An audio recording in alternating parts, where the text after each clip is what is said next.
Hi, I'm Abby Krizner, mornings on 105.9 The X, and most rock fans might not consider themselves well-versed in the world of classical or symphonic music, but our next guest stands to prove just how well the two work together. Coming up June 24th at Heinz Hall, the Pittsburgh Symphony Orchestra will be doing a performance of Brahms' First Symphony and Radiohead's OK Computer for a fusion that will have any music fan intrigued at the classical contemporary blend. Please welcome composer, conductor, and producer Steve Hackman. So, Steve, I want to know, we'll start here. You live in Pittsburgh now. Are you from Pittsburgh, or where are you from?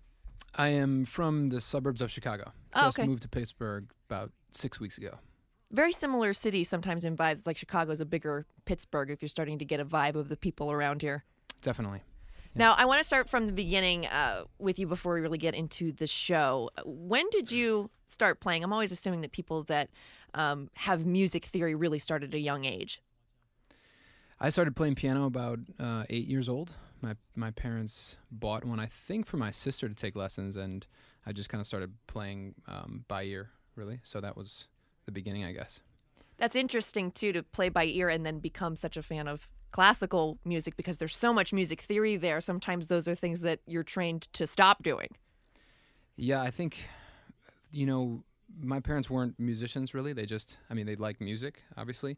And luckily, my dad had some records of Rubinstein playing Chopin and some Tchaikovsky and some Beethoven, and I just started kind of playing the records and then just sort of took to it, I guess. Were those the first major artists that kind of clicked in your brain, the artists that maybe you attach to the most whenever you're learning how to play classical music? Definitely. Chopin very early.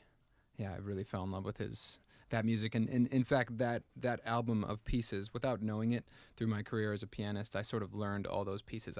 I chose to play them even though I had forgotten that they were on that record. Mm-hmm. So yeah. Without mom and dad being musicians, I mean, what kind of kid were you when it came to practicing? Did they have to fight to get you to do it, or were you kind of directing that on your own?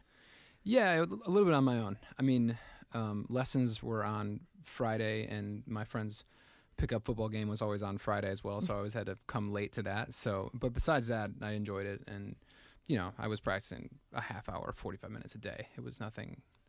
I was certainly, I don't think anyone expected I was going to be going to a conservatory or anything like that. I just enjoyed it and took to it. I feel that there might be an assumption that people like yourself who end up being formally trained in music theory specifically, would dismiss rock or popular music. Do you notice many of your contemporaries to be on one side of the fence or the other, or is that just a misconception? I don't think that's a misconception, but one side of the fence or the other is exactly what I'm trying to speak to, and I'm trying to address with hybrid compositions of this type. It's all the same. It all boils down to the same notes. Music theory, whether you're applying it to a rock song or classical music, is the same. The analysis, the process, the techniques involved. There are just different techniques for different types of music, but it's all the same building blocks. So I do unfortunately see that people sometimes fall on either side, but that might just be because they're not exposed to the other side, or they don't they haven't developed an appreciation of the other side through getting introduced to it through someone that knows it, I guess. And Radiohead music isn't necessarily easy music to perform, even from a pop or rock sense. I mean, it's got unique instrumentation, odd tunings. When you put that side by side with something like Brahms' First Symphony, where do you find the most similarities? Or are there not maybe the most literal similarities, but you can make them work? It's a little of both, but in the case, you're right about Radiohead's music being, more dense, more complex, more harmonically rich, but that's what makes it more apt for a treatment of this type. Both Brahms and Radiohead are very dense and are very chromatic, and the pairing just kind of worked from the beginning. I mean, I knew that they had certain chords in common, quote unquote, the usage of certain scale degrees. It's kind of hard to simplify it that quickly, but really, I mean, I was in the gym one day listening to a Radiohead song, and I, just kind of noticed what chord they hit at one point in time, and I said, okay, that's the same chord as this very pivotal moment in the Brahms symphony. So, geez, I wonder if that's possible to put those together.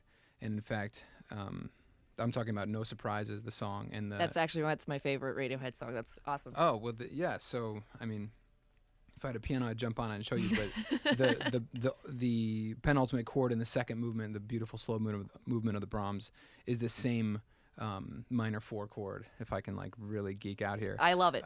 Please do. The same chord that is the second chord of that of No Surprises, which is that kind of that has that longing quality. So really, that was the first thing that kind of indicated to me, geez, maybe something's possible here. Mm-hmm. And from there, it was remarkable how well they worked together.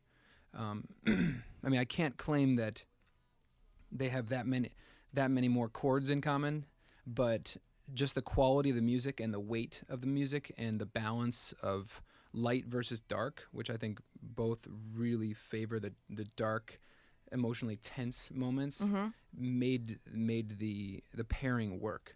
So it made it work that you could at least put them side by side without seeming like one doesn't have the weight of the other. Yeah. If you know what I mean. It's Radiohead specifically is one of those bands. I know the first time that I ever heard it, and I was, maybe like 12 or so, but the first time you hear it, there's something that registers that it's very important that you pay attention to it, because there's a lot going on in all of those songs. So I would imagine that through your process of putting this show together, you probably even got to get deeper into the semantics of how they're composing their music. Yeah, I love that it's important, something for you to listen to. I mean, I think that's anything that grabs us has to have that quality, and that's what, of course, at the Pittsburgh Symphony, that's what, I think we're trying to deliver that message, that all the music we're playing over there is music that you should hear, that Mm-hmm. it's important for you to listen to. So, right, I think that's another thing that makes the pairing work. Really getting under the hood with Radiohead and with Brahms was just a ton of fun. Mm-hmm. I mean, with any of these mashups I create, that's the process I have to go through. In the case of this Brahms and Radiohead, I was already really familiar with both those works. The first symphony of Brahms is the first thing I ever conducted, really, and Radiohead's OK Computer, of course, I've been crazy about. So that's the choice. I mean, that's the album, right? Out of all Radiohead's catalog, I mean, there's a lot of albums that post OK Computer that get a lot more electronic and they get very rhythmically driven. But OK Computer's got to be that right down the middle. I mean, it's a beautiful album. Right. I think. Well, it was my first choice. I think it's a wise one. Yeah, it's and also the Brahms is in C minor, and Paranoid Android, one of the huge songs from that album, is a big C minor song, and so I thought that worked. And then Kid A was the other option to go with first, but I do think OK Computer was the right choice. Yeah. And there's vocalization in this as well.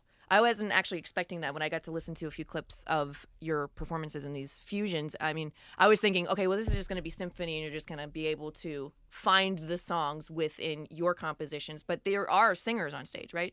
Right. So 3 singers come in and they sing the lead lines. They kind of trade off on the lead parts, and then they sing in harmony as well. So I've got a big background in a cappella music. Mm-hmm. Was in a a cappella group in college and directed that, and have been arranging for voices for a long time. So it's fun to bring that element into it as well.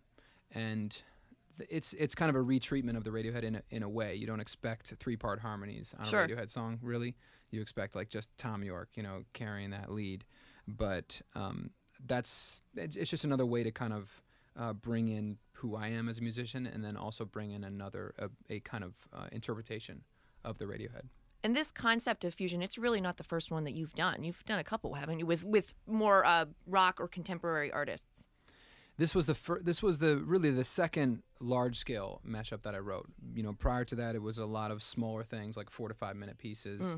The first large-scale mashup was Bon Iver versus Copland's Appalachian Spring. But even that piece was about 40 minutes, and this one's about 60. Oh, okay. So, and again, it's a full symphony. It's all 4 movements of the Brahms. So, in a way, it really was the first, weighty piece. But I've done a couple since then. Do you feel maybe at a heightened sensitivity now to seeing the promise for future fusions like this? Now that you've kind of honed in on finding these similarities and being open-minded enough to combine them.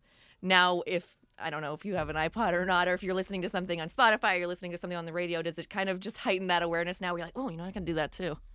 Yeah, that's a great point and an acute observation, because that is what's happening, and I think it's through the technique just developing, but yes, I think more. I'm willing to take on more and more sort of ambitious combinations, but now when I'm sitting in the concert hall listening to a classical piece, it's really, multiple times throughout the piece, I'll jot down on my phone a certain section that I may want to just isolate on another track, that I'm producing, or, a moment of, okay, this artist would work right here.